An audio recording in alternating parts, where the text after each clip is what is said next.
Assalamualaikum warahmatullahi wabarakatuh. Perkenalkan, nama saya Nur Azizah. Saya mahasiswa Praktikan Micro Teaching dari Fakultas FKIP, Prodi Pendidikan Bahasa dan Sastra Indonesia, Universitas Islam Malang.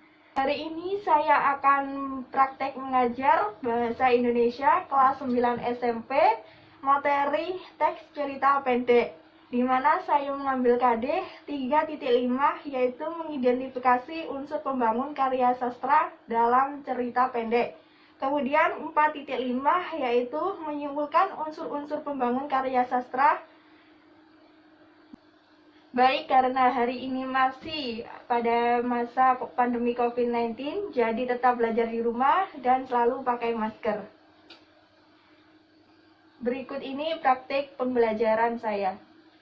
Assalamualaikum warahmatullahi wabarakatuh. Waalaikumsalam warahmatullahi wabarakatuh. Selamat siang anak-anak. Siang. Bagaimana kabar kalian hari ini? Baik.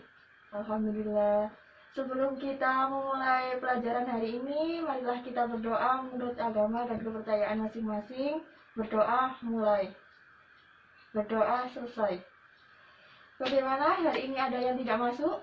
Masuk semua. Alhamdulillah, kita dapat bertemu di pagi hari ini dengan keadaan sehat walafiat ya.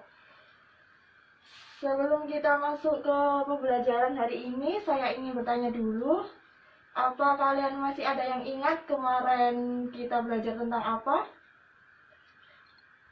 Ingat teks pidato? Ya benar, bagaimana kalian sudah mencoba berpidato? Belum. Oh ya. Oke, hari ini kita akan mempelajari tentang cerita pendek atau biasa yang disingkat dengan cerpen. Sebelum kita masuk ke materi ini, saya akan bacakan dulu tujuan pembelajaran hari ini. Yang pertama yaitu agar kalian dapat mengidentifikasi cerita pendek atau cerpen. Kemudian kalian dapat mengenal ciri-ciri cerpen, unsur-unsur yang ada dalam cerpen. Lalu penilaian hari ini, saya akan menilai kalian keaktifan kalian dalam tanya jawab, kemudian sikap kalian dalam pembelajaran hari ini, kemudian saya akan nilai kalian dalam berdiskusi kelompok nanti.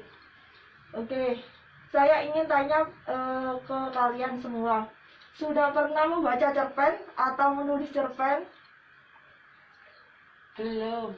Oh ya, kalau belum, sekarang kita belajar mengenai cerita pendek bersama-sama. Di sini saya ada media belajar, di sini ada bagan ya tentang cerita pendek. Cerita pendek di sini yaitu cerpen atau cerita pendek, yaitu bentuk prosa naratif, fiktif. Cerita pendek cenderung padat dan langsung pada tujuannya dibandingkan dengan karya fiksi yang lain yang lebih panjang. Jadi cerita pendek ini cukup singkat ya, singkat, padat, langsung pada tujuan ceritanya. Kemudian di dalam cerita pendek di sini ada ciri-ciri cerita pendek itu tersendiri, yaitu yang pertama, jumlah kata di dalam cerita pendek kurang dari 10.000 kata. Yang kedua, hanya terdapat satu alur saja atau yang dimaksud dengan alur tunggal. Kemudian bentuk tulisannya singkat atau lebih singkat daripada novel. Yang keempat, isi cerpen pada umumnya diangkat dari kejadian sehari-hari. Yang kelima, biasanya cerpen menggunakan kata-kata yang mudah dipahami pendengar maupun penulis. Yang keenam, cerita pendek dapat meninggalkan kesan dan pesan di dalamnya. Misalnya, penulis dapat menyampaikan pesan yang baik kepada pembaca atau pendengar. Kemudian, setelah ciri-ciri, di dalam cerpen juga ada unsur-unsur cerpen, unsur yang membangun dalam pembuatan cerpen. Di sini ada dua unsur, yaitu yang pertama unsur intrinsik, kemudian yang kedua unsur ekstrinsik. Unsur intrinsik ini unsur yang dibangun dalam cerpen. Kemudian unsur ekstrinsik ini unsur dari luar cerpen. Karena di sini saya belum menyebutkan poin-poin dari kedua unsur ini, saya ingin kalian siapa yang bisa maju dan menuliskan poin-poin yang terdapat dalam kedua unsur ini. Silakan siapa yang ingin maju? Saya. Oh iya, silakan mengisi ke depan.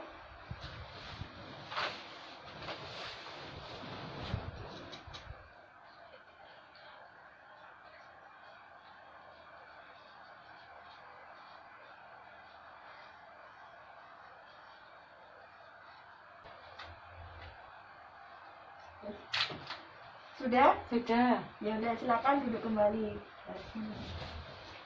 Oke, di sini Mbak Nurul sudah menuliskan poin-poin dalam kedua unsur ini. Yang pertama, Mbak Nurul bisa menjelaskan tema itu apa? Tema gagasan utama di dalam cerpen. Alur atau plot, jalannya cerita dalam cerpen. Latar atau setting. Apa? Ada tahu? Belum. Oh ya, saya akan menjelaskan ya jika belum tahu. Di sini latar atau setting. Latar atau setting ini biasanya mencakup latar waktu, latar suasana, dan latar tempat. Kemudian yang keempat yaitu tokoh.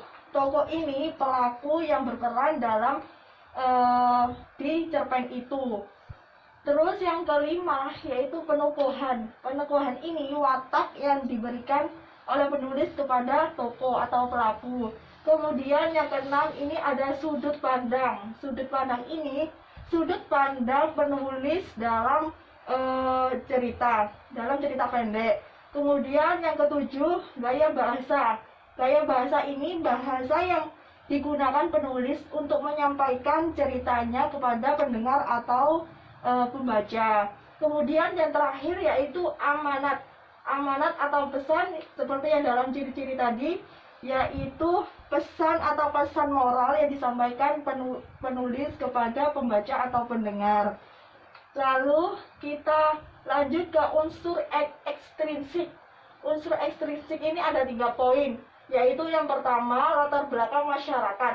Latar belakang masyarakat ini biasanya dituju oleh penulis dalam mengingat ya atau melihat keadaan latar belakang masyarakat seperti kondisi ekonomi, kondisi politik maupun kondisi sosial. Kemudian yang kedua latar belakang pengarang. Latar belakang pengarang ini biasanya berpengaruh dalam latar belakang pengarang yang secara biologis, secara psikologis, sosial, dan lain sebagainya. Kemudian yang ketiga, nilai terkandung dalam cerpen seperti nilai agama, nilai sosial, dan nilai budaya. Ini benar yang ditulis oleh Mbak Nurul. Kemudian lanjut ke materi berikutnya. Sebelumnya ada yang ingin ditanyakan? Ada yang ingin ditanyakan? Belum ada. Oke, baik, kita lanjut ya. Seperti yang sudah saya bicarakan tadi, kalian akan saya bentuk kelompok minimal 2 orang atau 3 orang.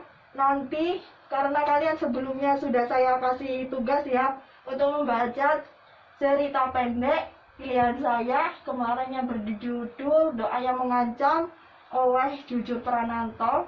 Sudah membaca? Sudah. Oke, baik, kalau sudah membaca, nanti tugas kalian untuk mencari unsur yang terkandung dalam cerita pendek itu. Nanti kalian diskusikan sama kelompok, kemudian kalian tulis ya di kertas, lalu nanti jangan lupa sama mencantumkan bukti dalam cerita itu. Baik, sudah habis waktu untuk mengerjakan. Bagaimana, sudah selesai tugasnya? Sudah. Oke, siapa yang ingin mempresentasikan di depan? Saya. Ya, silakan Mbak Nurul mempresentasikan. Saya dari kelompok 3. Di sini unsur saya temukan yang pertama yaitu tokoh. Tokohnya yaitu Monsera. Yang kedua, penokohan. Penokohannya yaitu keras kepala, rakus dalam kutipan. Monsera terus meminta kekayaan. Jika itu tidak terkabulkan, maka ia mengancam Tuhannya. Terima kasih. Itu yang bisa saya sampaikan dari kelompok 3. Ya, baik, itu sudah bagus. Pekerjaan dari kelompok 3. Saya bahas sedikit ya. Dalam cerita Doa yang Mengancam ini, benar yang dikatakan Mbak Nurul tadi, bahwa di sini terdapat tokoh Monstera, ya itu tokoh utama, dan dia mempunyai watak yang rakus, ya rakus akan harta. Kemudian di sini temanya itu mengingatkan kita untuk berhati-hati dalam doa.